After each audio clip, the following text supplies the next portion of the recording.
Bonjour à tous. Vous allez trouver cette vidéo assez compliquée. Moi, je vais la trouver franchement simple. Alors, qui a raison? Cette vidéo, elle sera compliquée? Elle sera simple? Où est la vérité? Et d'abord, la vérité existe-t-elle? Et dans ce cas-là, où se trouve-t-elle? Bienvenue dans ma 4e vidéo sur Kant sur le vrai. Et d'abord, petit rappel des conférences précédentes où je vous avais d'abord montré la vision grecque et la vision du Moyen-Âge pour les 3 concepts qui m'intéressent, le vrai, le bon et le beau. Dans ma 2e conférence, je vous ai parlé de la crise de la prémodernité. Vous vous souvenez, les 6 géants, Galilée, Newton et ses petits copains, qui ont montré que ces visions grecques et moyenâgeuses ne tiennent pas la route. Notre pauvre petit bonhomme a eu ses 2 béquilles cassées et il tombe. Tout le travail de Kant allant donc être de rétablir, de remettre sur pied ce brave petit bonhomme. Et dans la 3e conférence, je vous ai parlé du bon, comment Kant voit le bon pour permettre à l'humain de nouveau d'être sur ses 2 pieds. Cette vidéo-ci, nous allons voir le vrai. Comment est-ce qu'on peut définir le vrai pour répondre, pour tenir compte des critiques de nos 6 géants.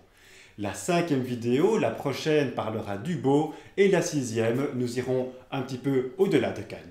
Rien de bien compliqué jusqu'ici, si bien que vous pouvez vous demander, mais pourquoi donc la philosophie a la réputation d'être compliquée? Eh bien, vous aurez en même temps la réponse à cette question-ci. Parce qu'effectivement, cette 4e conférence sur le vrai sera quand même nettement plus compliquée que les autres. Mais c'est pas ma faute, désolé, c'est Kant. Nous allons aborder cette fois-ci un des points les plus complexes de toute l'histoire de la philosophie. Kant est déjà très compliqué, la question du vrai chez Kant l'est particulièrement. Mais j'ai une circonstance atténuante, le concept de vérité de manière générale et chez Kant en particulier est franchement compliqué. J'espère que j'arriverai à rendre ce sujet passionnant, parce que, en tout cas en ce qui me concerne, depuis 41 ans que j'existe, oui, j'ai 41 ans, je n'ai jamais rien vu d'aussi passionnant. Et si je n'arrive pas à vous convaincre qu'il existe une vérité, eh bien alors il faudra se résoudre à supposer que Trump a raison. Vous vous souvenez de l'histoire des alternative facts. Pour les Grecs, le vrai est contenu dans le monde et est directement accessible. Il suffit de voir. C'est l'étymologie du mot théoria, la vision, et du mot idea, la forme, donc ce que je perçois. Assez simple. Pour le chrétien du Moyen-Âge, le vrai est dans la Bible.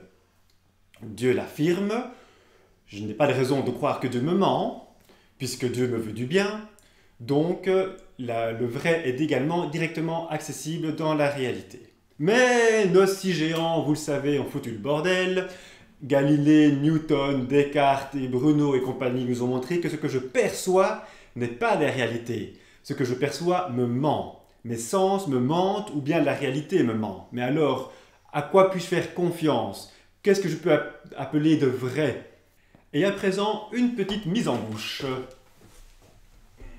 Vous pouvez admirer ici un Rubik's Cube. C'est d'ailleurs une vidéo qu'on trouve sur YouTube. Si vous tapez ça sur YouTube, vous le retrouverez assez facilement. C'est la même histoire que l'héliocentrisme. Est-ce que ce que je crois voir correspond à la réalité? En fait, non évidemment. Tout comme pour le soleil qui est une illusion d'optique, le Rubik's Cube est une illusion d'optique. Jusque-là, c'est facile. Ce qui m'intéresse, c'est est-ce qu'il existe une vérité qui soit la même pour tous et en tout temps? Et si oui, d'où vient-elle? Où se trouve-t-elle? Creusons un petit peu plus le vrai cette fois-ci. Que disaient les penseurs précédents à ce sujet? Eh bien moi, je suis Platon. Et je sais que le vrai est fiable parce qu'avant de m'incarner sur Terre, mon âme vivait dans un autre monde et pouvait contempler les idées pures. Depuis que je suis incarné, je ne me souviens plus très bien de ces idées-là, mais en réfléchissant, j'arrive à retrouver ces concepts de justesse, de beauté, de causalité, de vérité. Et c'est comme ça que je sais que je peux avoir confiance dans le vrai. C'est d'ailleurs la raison pour laquelle Raphaël, dans cette célèbre peinture, m'a montré avec le doigt en l'air. Parce que de mon doigt, je montre le monde pur, le monde des idées qui se trouve là au-dessus. Mais désolé, j'avais pas de couverture rouge, donc j'en prends une bleue.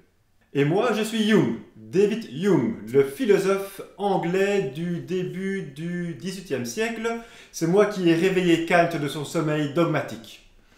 Et moi, je n'y crois absolument pas à cette histoire, ça ne tient pas la route. Évidemment que non, mon âme n'a pas été pendant quelques milliers d'années dans un monde mystérieux là au-dessus à contempler les idées vraies, absolument pas.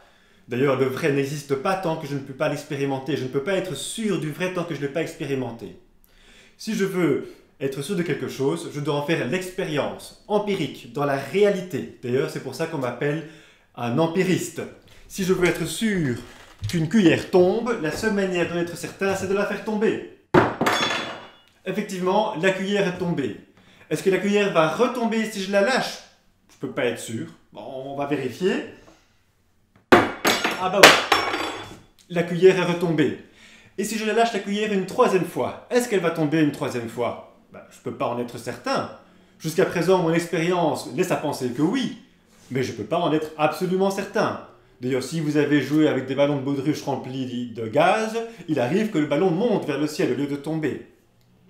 La seule manière d'être certain de quelque chose, c'est d'en faire l'expérience, de manière empirique. En dehors de ça, il n'y a pas de certitude. Le coup du géocentrisme avec le soleil qui va au-dessus, le coup du Rubik's Cube, c'est exactement la même chose. Tant que je ne l'ai pas expérimenté, je ne peux pas être sûr. Et c'est pour ça que si souvent, on se trompe. Le Rubik's Cube, si j'avais été derrière la table, j'aurais vu que ce n'était pas un vrai Rubik's Cube et que c'était une feuille de papier. Mais pour le savoir, il fallait que je puisse physiquement être présent et le tester, l'expérimenter. C'est la seule possibilité pour être sûr de quelque chose. Et si demain je revois de nouveau un Rubik's Cube sur une table, je ne pourrais absolument pas être certain que c'est un Rubik's Cube et pas un simple papier tant que je ne l'aurais pas expérimenté, tant que je n'aurais pas été vérifié après l'observation. Alors comment peut être sûr que la vérité soit la même pour tous et traverse le temps? Je ne peux pas en être sûr justement. C'est ça le point précisément, c'est pour ça que je suis un sceptique. Je ne crois que ce que je vois. D'ailleurs, la science est une religion comme les autres. Ma théorie est imparable. D'ailleurs, je serais bien curieux de voir si Kant arrive à la casser. Kant? Oh, Kant? Oui? Bon voilà, là c'est Kant forcément, ça se voit tout de suite, n'est-ce pas? Alors très malheureusement, la théorie de Hume est indépassable. On ne peut rien dire contre, et c'est tout mon problème. Hume a raison. Tant que je n'ai pas fait l'expérience, je ne peux pas être absolument certain. Mais ça ne me convient pas du tout. Moi, j'ai quand même l'impression, j'ai des convictions. Je suis sûr que si je lâche la cuillère, je suis sûr qu'elle va tomber. Mais j'arrive pas à le prouver. Ça, c'est quand même assez emmerdant. Comment est-ce que je pourrais prouver, comment est-ce que je pourrais être absolument certain que si je lâche la cuillère, elle va tomber? Tiens, mais en fait, ça me fait penser à la révolution copernicienne. Avant Copernic, donc, on imaginait avoir au centre de la Terre le Soleil qui tourne autour. Peut-être que si j'inverse la perspective, ce point-là, il faut vraiment que je le comprenne, c'est trop crucial. Mais d'abord, je vais un peu creuser, c'est quoi un jugement? Quels sont les différents types de jugements? Ouh, je commence à avoir des idées. C'est un peu compliqué, j'aurais besoin de mon petit tableau. Alors en fait, je me rends compte qu'on peut avoir deux types de jugements. On peut avoir des jugements a priori et des jugements a posteriori. Hume, clairement, c'est un jugement a posteriori. Hume, d'abord, il va expérimenter et puis il va juger. La conséquence, c'est qu'il ne peut jamais juger avant d'avoir fait l'expérience. Donc Hume ne croit pas dans le concept de jugement a priori. Pourtant, moi, c'est ça qui m'intéresse. A priori veut dire que je pose mon jugement, je pose ma décision sur ce que je vois avant d'en avoir fait l'expérience. Et a posteriori, évidemment, comme le nom l'indique, d'abord j'observe et après je pose le jugement. Un exemple de jugement a priori. Les nains sont petits. Évidemment, les nains sont petits par définition. Je n'ai pas besoin d'expérimenter ça pour donner l'affirmation que les nains sont petits. Un jugement a posteriori. Ce nain est riche. D'abord, je vois le nain, je vois son compte en banque, je vois que le compte en banque est bien alimenté, le nain, effectivement, est riche. Il faut d'abord que j'expérimente, j'observe la réalité, et a posteriori, après ça, je peux poser mon jugement. Autre exemple. Le soleil tourne autour de la Terre. Ça, c'est un jugement a priori. Je vois le soleil qui tourne autour de la Terre. Bon, l'ennui, c'est que le jugement est faux, mais c'est un jugement a priori. Un jugement a posteriori.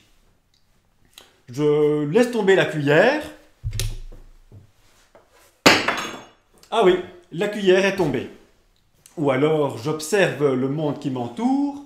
Je vais dans une navette spatiale et je vois que la Terre tourne autour du Soleil. Ça aussi, c'est un jugement a posteriori.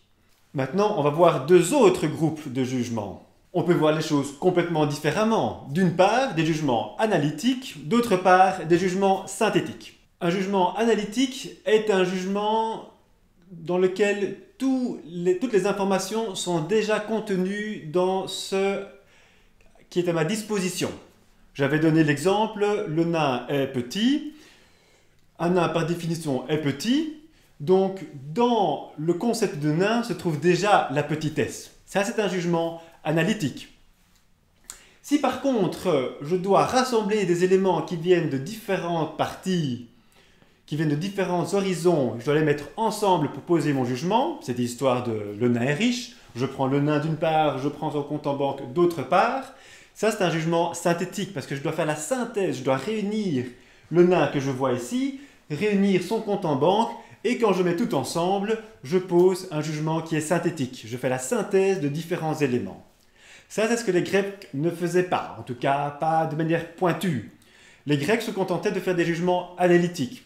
Effectivement, pour le Soleil, ils se contentaient d'observer sans mettre ensemble d'autres éléments. Bon, mais la science maintenant. Pour faire de la science, il faut que le jugement soit à la fois a priori et synthétique, puisque le but de la science, c'est de prédire l'avenir. Simplement, si la science vous dit « jusqu'à aujourd'hui, les cuillères sont toujours tombées vers le bas », j'avance pas très loin. Merci pour l'information, mais ça ne me suffira pas. Moi, ce que j'attends de la science, c'est qu'elle me fasse des prédictions sur le futur. Donc, il faut que je ne dépende pas de tout ce qui est a posteriori. La science est possible si elle est capable de faire des jugements a priori, ce que Hume a dit être impossible. Et par ailleurs, il faut aussi que ces jugements soient synthétiques. Si, pour faire de la science, je me contente de mettre en évidence des informations qui sont déjà là, rappelez-vous, c'est l'histoire du géocentrisme, on se plante. Donc si je veux faire de la science, non seulement il faut que je sois a priori, mais il faut aussi que je sois synthétique. Là, je dois aller plus loin que les Grecs. Donc je dois dépasser Hume pour être a priori, je dois dépasser les Grecs pour être synthétique. Et à ce moment-là, j'arriverai à faire de la science. Mais est-ce possible de faire des jugements qui soient synthétiques a priori? Ça, c'est la grande question de mon grand ouvrage Critique de la raison pure. Tout mon ouvrage a pour but de répondre à la question « Les jugements synthétiques a priori sont-ils possibles ?» À présent que vous connaissez le vocabulaire utilisé, n'hésitez pas à la placer dans un dîner avec des amis, je vous assure, ça pose. Bon, le slide suivant... Ah oui. Il était où le slide? Ah, voilà. Bien. Mais donc, tout l'objectif est de dépasser Platon, qui est un peu naïf avec son idée d'idéalisme, qu'on appelle l'idéalisme platonicien. Et là, je rejoins Hume. C'est un petit peu naïf de s'imaginer que dans une vie antérieure, je pouvais admirer toutes ces idées. Mais je tiens absolument également à dépasser l'empirisme de Hume. Je ne veux pas rester sceptique et uniquement avoir des certitudes après l'expérience. Donc je dois aussi dépasser le réalisme, l'empirisme qui mène au scepticisme. Merci, tu peux... Voilà. Bon, mais comment faire? Oui, vous allez voir. Voilà. Avant la révolution copernicienne, nous avons le géocentrisme d'Aristote, ou de Ptolémée ici. Puis, Copernic arrive, remet un petit peu d'ordre, et nous arrivons dans l'héliocentrisme. En fait, Copernic a complètement inversé le point de vue. En fait, Hume a raison tant que je reste dans un système géocentrique, entre guillemets, comprenons-nous. Mais oui, imaginez-vous, vous vous souvenez le Rubik's Cube, ou la cuillère, c'est la même idée. Tant que je perçois l'objet au centre de l'attention et que c'est moi qui vais acquérir des informations sur l'objet, Hume a raison. Je vois la cuillère, je vois son côté convexe, je vois certaines informations. Si maintenant je change de position, je vois le côté concave, je vois pas les mêmes choses. Hume a raison, la réalité me donne des informations différentes. Mais si, tout comme Copernic, maintenant, j'inverse la perspective. Dorénavant, c'est moi qui suis au centre. Et alors, ce sont les objets qui vont venir à moi. Je ne bouge pas, je suis le centre, et la cuillère va tourner autour de moi. Ah, ça devient intéressant. Parce qu'effectivement, suivant où la cuillère est, je vois des informations différentes. Là, je vois le côté convexe, là, je vois le côté concave, effectivement. Cependant, cette fois-ci, je parle non plus de l'objet cuillère lui-même qui ne sera jamais complètement connaissable. Je n'aurai jamais toute l'information sur la cuillère. Je n'aurai pas son poids. Je n'aurai pas sa couleur précisément. Imaginons qu'il fasse noir. Je n'ai même plus aucune information sur la cuillère. Par contre, de la cuillère, je reçois certaines informations. En fait, je vais appeler ça le phénomène. De cette cuillère, il y a le noumen et il y a le phénomène. Le noumen, c'est, on va dire, la cuillère elle-même. C'est les objets eux-mêmes, la réalité elle-même. Mais le noumen n'est jamais accessible. C'est une idée abstraite, ça n'a pas de sens. Le noumen, on va dire que c'est les objets si j'étais Dieu. Je suis Dieu, j'accède à tout, j'accède au noumen. Mais pour nous qui sommes des pauvres humains, on accède seulement au phénomène, c'est-à-dire des parties de réalité qui viennent jusqu'à nous. Eh bien, c'est le phénomène qui va s'adapter à ma connaissance. Suivant mes capacités de connaissance, je vais recevoir certaines informations. Et là, je peux dépasser Hume. Là, je pense que nous pouvons tous accéder à la même information. Là, je peux atteindre une forme de vérité. Cette fois-ci, en fait, ce n'est plus simplement la cuillère qui va me donner des informations, comme un soleil envoie des rayons jusqu'à moi dans le système pré-copernicien, dans le système ptoléméen. À présent, je suis le soleil et j'envoie des rayons. Par exemple, s'il fait tout noir, je prends une lampe de poche et j'éclaire. Ou si je suis un chimiste et que je veux analyser une molécule, je vais prendre un produit particulier pour faire parler cette molécule. Donc moi je vais agir, c'est comme si j'envoyais des rayons sur la réalité qui m'entoure, et grâce à mon agir, je peux en retour récupérer des informations sur le phénomène. En fait, pour pouvoir acquérir des informations sur le monde qui m'entoure, il faut que j'agisse avec la pratique, c'est ce qu'on va appeler la praxis. Avec la praxis, en pratiquant le monde qui m'entoure, en faisant des expériences comme le chimiste, ou alors comme Newton avec ses petites billes, à ce moment-là, je peux acquérir vraiment des informations sur la réalité. En particulier, il y a un concept principal dans la science qui est la causalité. En découpant la réalité, je peux essayer de voir quel événement A provoque B. Je vais travailler sur cette réalité, je vais découper le A et le B. Si je provoque A, j'obtiens B. Est-ce que chaque fois que je provoque A, j'obtiens B? Si oui, je peux faire un lien de causalité de A vers B. En fait, il y a 12 catégories de l'entendement. C'est un petit peu compliqué, je suis désolé, je n'ai pas trouvé de vocabulaire plus parlant. Ces 12 catégories de l'entendement, elles me précèdent. Ouais, attendez. Bon, bah oui, forcément. Voilà, on y est. Eh ben, on va dire que le cerveau, les catégories d'entendement, c'est un peu comme un jeu d'échecs. Si vous n'avez jamais joué de jeu d'échecs, essayez demain, vous trouverez ça intéressant. Vous assistez à un tournoi d'échecs et vous ne connaissez pas encore les règles. Vous les voyez déplacer le fou, le cheval, la tour, vous ne comprenez rien. Et le jeu avance. Et au fur et à mesure que vous observez ce jeu qui se déroule, vous commencez à comprendre qu'il y a des règles derrière ce jeu d'échecs que vous ne connaissiez pas, mais à force d'observer, vous comprenez ces règles. Vous comprenez que la tour avance toujours de manière verticale ou horizontale, vous comprenez peu à peu que le fou fonctionne toujours de manière diagonale, etc. Les règles préexistent au jeu d'échecs. Même si vous ne regardiez pas ce jeu d'échecs, les règles existaient déjà. En regardant ce jeu d'échecs, vous pouvez tout doucement comprendre ces règles. Eh bien, la physique, c'est un peu pareil. Nous vivons dans une réalité avec des règles qui préexistent, les règles mathématiques, par exemple la causalité est une règle qui préexiste à la réalité. Et à force d'observer le chimiste dans son laboratoire, ou Newton avec ses petites billes, Galilée avec ses jumelles, à force d'observer, on comprend les règles qui sont cachées derrière cette réalité-là. Ça, c'est ce que j'appelle les catégories de l'entendement, qui, elles, donc, me préexistent. Et en fait, avec ça, j'ai répondu à la question « Comment les jugements synthétiques a priori sont-ils possibles ?» Eh bien, grâce aux catégories de l'entendement. Ce que moi j'appelle le schématisme. De nouveau, désolé, c'est un peu un mot compliqué, mais en français, plus simple, on va dire, c'est le travail de conceptualiser. Quand je conceptualise, c'est un verbe, une action, il faut que j'agisse. Si simplement, comme le grec, je m'assieds, ça ne marchera pas. Si je conceptualise, si je fais ce travail moi-même, tout comme pour les jeux d'échecs où je vais essayer de comprendre ces règles, tout comme les scientifiques dont on a parlé, Newton, Galilée et les chimistes, à ce moment-là, j'arriverai à faire des jugements qui soient synthétiques et qui soient a priori, parce que j'ai identifié où se trouve la causalité. Vous allez voir, ça marche pas si mal comme théorie, hein. Bon, ça j'en ai plus besoin. Bon, imaginons par exemple un triangle. Veuillez s'il vous plaît réfléchir à un triangle. Dessinez-vous un triangle dans votre tête. Aurons-nous tous la même idée du triangle? Et si oui, grâce à quoi? Bon, bah, on va faire revenir nos petits copains là. D'abord Platon. Alors, attention les amis.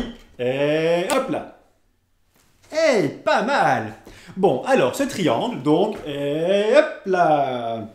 Ben oui, ben moi j'ai l'idée d'un triangle, c'est assez simple, parce que, je vous ai déjà expliqué, dans une vie antérieure, là, avant que je m'incarne, mon âme a contemplé les idées pures, et donc on a tous la même idée du triangle, c'est aussi con que ça. Bon, et Hume, ouais, bon, allez, attention pour Hume, on est prêt? Moi aussi je vous ai déjà expliqué, le triangle, vous n'en aurez l'idée qu'après l'avoir expérimenté, donc on n'a pas la même idée du triangle. Si vous dessinez le triangle là et que je peux le voir, alors je pourrais dire que, oui, à présent, j'ai le même triangle. Vous en voulez une preuve? Demandez à des jeunes enfants de 4 ans, 5 ans, 6 ans, quand ils découvrent un peu la géométrie, de dessiner un triangle dans leur tête. Ils auront probablement fait des triangles réguliers, vous savez, là, les 3 côtés identiques. Et puis vous leur montrez un triangle rectangle. Donc, un côté, un angle droit, et puis l'autre qui remonte. Il y a 3 chances sur 4 pour qu'ils vous disent que ça, c'est pas un triangle. Ben non, parce qu'ils ne l'avaient pas encore vu. Donc, tant qu'on n'a pas expérimenté, on ne peut pas savoir. Bon, voilà, vous me laissez partir, et puis Kant, on verra ce qu'il arrive à dire. Hein. Ciao! Ça marche super bien comme technique, ça. Bon, mais pas de souci, tu vas voir.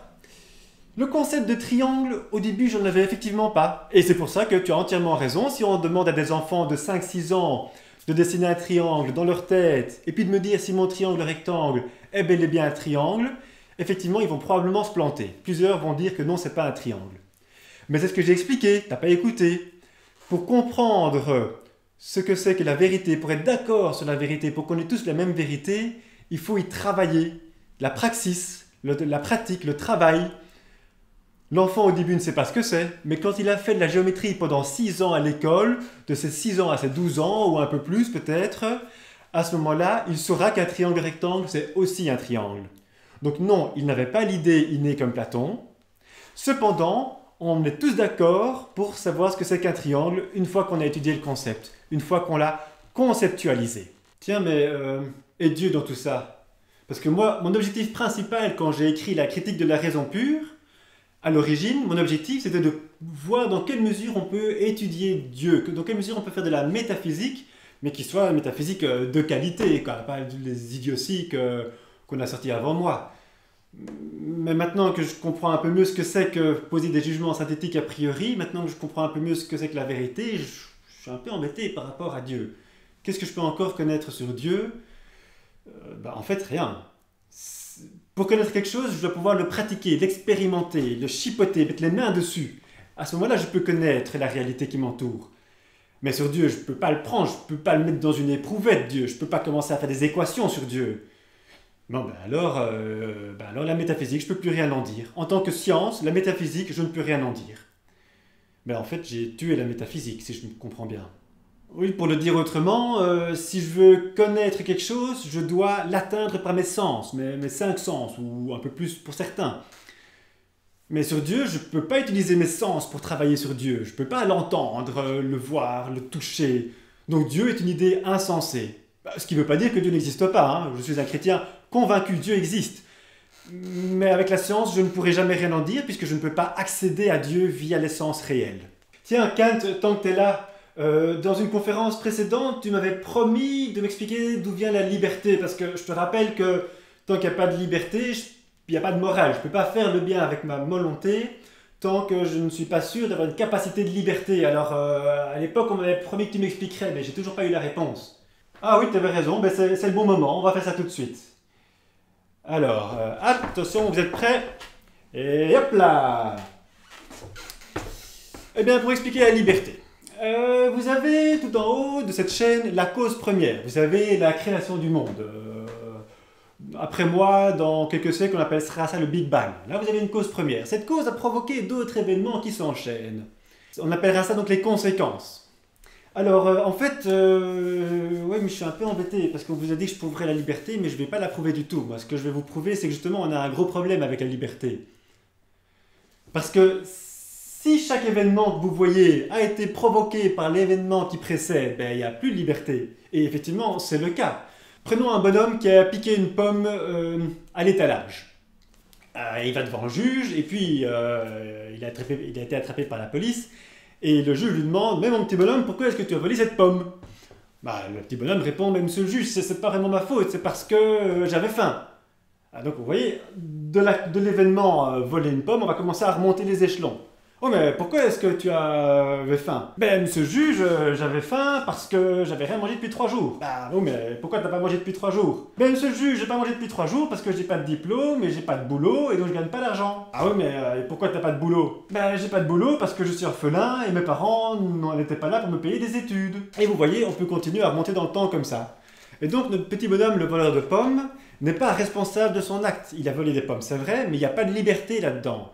Ça a été une suite de conséquences qui viennent de tout en haut. Alors on peut remonter jusqu'à l'infini comme ça. Non, pas jusqu'à l'infini, jusqu'à la cause première. Ça, c'est un autre débat.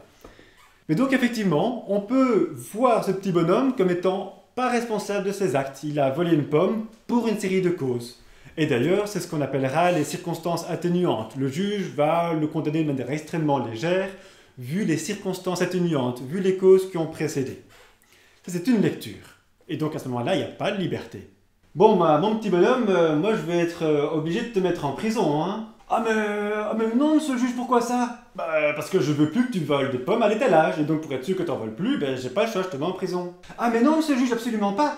Je vous jure, je volerai plus de pommes, c'est absolument certain. Laissez-moi en liberté, je le ferai plus, c'est promis. Bah ouais, mon petit bonhomme, mais comment est-ce que je peux être sûr que tu le feras plus puisque tu l'as déjà fait? Ah, mais monsieur le juge, je le ferai plus parce que j'ai quand même une capacité de liberté, moi. Je décide dans ma vie, monsieur le juge, j'ai une volonté. Moi, c'est moi qui décide de ce que je fais dans ma vie. Et dorénavant, je volerai plus de pommes. Tiens, voilà qui est intéressant. Donc la même histoire, vous vous souvenez, cette causalité, cette chaîne qui ne s'interrompait pas, de cause vers conséquence, cause, conséquence, cause, conséquence. Tout d'un coup, le petit bonhomme a une capacité de liberté. Et il a intérêt, sinon il ira en prison. Et il a raison, c'est vrai. Il est tout à fait capable de ne plus voler de pommes. Il a une capacité de liberté. Il est tout à fait capable de décider que dorénavant, il ne volera plus de pommes. On appelle ça en philosophie une initiative. Ça veut dire que l'initiative, c'est le moment où, dans les enchaînements, c'est le moment où, depuis ma propre volonté, avec ma liberté, je m'insère dans la réalité. Mais on ne peut pas expliquer ça. Je peux tout à fait dire que les actes que je pose sont provoqués par tout ce qui a précédé, et je peux en même temps dire que je suis tout à fait capable d'avoir des initiatives, de créer moi-même des décisions dans le monde. Les deux points de vue sont aussi valables l'un que l'autre, et c'est tout le travail effectivement du tribunal de distinguer est-ce que le prévenu qui est devant moi est responsable ou pas du délit qu'il a commis. Comme les deux descriptions sont aussi valables l'une que l'autre, en philosophie, on appelle ça une antinomie. Encore un concept dont je voudrais vous parler. Le concept de chose en soi. Alors, c'est pas évident, mais c'est pas non plus la catastrophe. Parce que dans l'histoire de la philosophie, après moi, on en parlera énormément. Qu'est-ce que la chose en soi? Eh bien donc, vous vous souvenez de cette histoire de phénomène et de noumène. La question est de savoir si je meurs, est-ce que cette cuillère va toujours exister? Moi, en tout cas, je ne serai plus là pour la voir. Elle existera toujours, oui ou non? Ça a l'air con comme question, mais ce n'est pas du tout évident à répondre. Une position affirmera que oui, elle continuera à exister. C'est la position réaliste. La cuillère existe, elle est réelle. Que je la vois ou que je ne la vois pas, la cuillère existe. Ça, c'est la position réaliste. On a un autre philosophe, Berkeley, qui arrivera donc après moi, assez proche de Hume, qui va dire que La cuillère n'existe pas en elle-même, non, non, non. Alors, la cuillère elle-même, en fait, on n'en sait rien, parce qu'on ne sait pas vraiment dire si elle existe, cette cuillère. Tout ce qu'on peut en dire, c'est que je perçois des informations de la cuillère, ces fameux phénomènes. Et si je disparais, ben, je ne perçois plus de phénomène de la cuillère. Donc, la chose en soi n'existe pas. Ce qui existe, c'est la chose pour soi. La cuillère, pour moi, me donne des informations. Ça oui, mais si je disparais, tout ce que la cuillère pouvait me donner comme information disparaît. Et la cuillère elle-même, je ne saurais jamais vraiment comment elle est en profondeur. Et pour moi, Kant, eh bien, je suis ni l'un ni l'autre. C'est-à-dire que la chose en soi, c'est pas spécialement la cuillère elle-même telle qu'elle existe, puisque je vous ai raconté qu'effectivement, avec la distinction noumène-phénomène, je n'accède pas vraiment à la cuillère. Ce que j'appelle la chose en soi, c'est le fait qu'une cuillère existe. C'est le fait qu'il y a une réalité autour de moi. Et ça, effectivement, je ne peux pas le nier. Le matin, je me réveille, j'ouvre les yeux, je vois plein de choses. Je ne vois pas jusqu'à l'infini. Ma vue s'arrête au mur. Ah tiens, il y a un mur. Ce « il y a », c'est ça que j'appelle la chose en soi. Alors, pour répondre à la question initialement posée en début de conférence, le vrai existe-t-il et le vrai est-il le même pour tous? Est-ce que Trump a le droit de parler de « alternative facts » parce que lui voit une réalité différente de nous? Eh bien, la réponse est donnée. Trump se trompe. Il y a effectivement une réalité, aussi longtemps que nous la partageons. Je précise. Si je suis seul à voir un éléphant rose ici et que vous ne le voyez pas, alors nous n'avons pas la même réalité, donc je n'accède pas à la vérité. Cet éléphant rose n'est pas vrai puisque vous ne le voyez pas.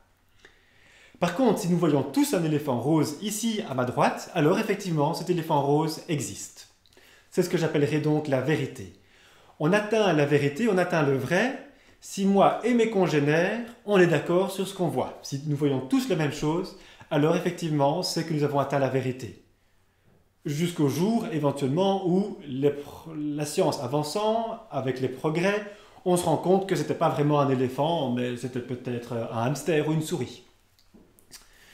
C'est ainsi que donc on peut sans hésiter dire que Trump se trompe, puisque lui prétend voir X millions de personnes lors de son neutralisation le 22 janvier, tandis que plein d'autres journalistes ont vu autre chose. Là où ça devient un peu plus complexe, c'est si vous demandez à des Chinois par exemple de l'opposition, est-ce que le Tibet appartient à la Chine ou appartenait au Tibet auparavant, tous ces Chinois, aussi bien qui sont pour le pouvoir, qui sont dans l'opposition, vous diront que le Tibet appartenait à la Chine. Eux tous, entre eux, sont d'accord sur cette réalité-là. Il y a une vérité, le Tibet a toujours été chinois. Nous avons une autre réalité parce que nous avons d'autres événements pour lire l'histoire. Et en Occident, quand on regarde l'histoire, nous prétendons que non, le Tibet n'a pas toujours appartenu à la Chine. Cependant, tant que les Chinois restent entre eux, ils diront que le Tibet a toujours été chinois. Donc entre eux, ils atteignent une forme de vérité et qui est vraiment la vérité pour eux. Donc quand il y a des mensonges historiques ou quand on n'a pas encore accédé à une nouvelle réalité, eh ben, les informations dont on dispose font foi et c'est ça qui sera appelé la vérité. Alors, donc, pour atteindre cette vérité, il faut que nous soyons tous d'accord. Alors, moi, je suis un particulier, mon voisin est un particulier, mon voisin est un particulier, et quand tous ces particuliers sont d'accord, on atteint l'universel, et là se trouvera la vérité. Ah ben tiens, justement, c'est ce qu'on appellera une œuvre d'art. Avec l'œuvre d'art, j'atteins la plénitude, j'atteins une forme de vérité, j'atteins l'universel. Et c'est avec ça que je pourrais avoir une belle vie. Avoir une belle vie, donc le beau, c'est quand le particulier devient universel. Mais ça, c'est le sujet de la conférence suivante. Bon, eh bien voilà, on a réussi, on a traversé cet idéalisme kantien. Petite synthèse qui, je crois, ne sera pas complètement inutile. Et hop là! Donc nous avons vu qu'il y a l'idéalisme de platonicien, qui est un petit peu naïf, on a du mal à y croire. Il y a la position réaliste, un peu naïf. La réalité est telle que je crois la voir. On se rend compte que ça ne tient pas la route, avec le Rumiscu par exemple. Il y avait la position empiriste de Hume, qui mène au scepticisme, je ne serai jamais certain de quoi que ce soit. Ok, c'est solide, mais ça rend un peu malheureux. Et nous avons l'idéalisme kantien d'autre part, maintenant on peut utiliser le mot donc, qui distingue le noumène et le phénomène d'une part. qui met en évidence le choc de la représentation, le « il y a ». On a vu alors que ça provoque la mort de la métaphysique et que nous avons cette distinction entre le particulier et l'universel. Je vous remercie de m'avoir suivi jusque-là et la vidéo suivante sera consacrée au beau. Au revoir.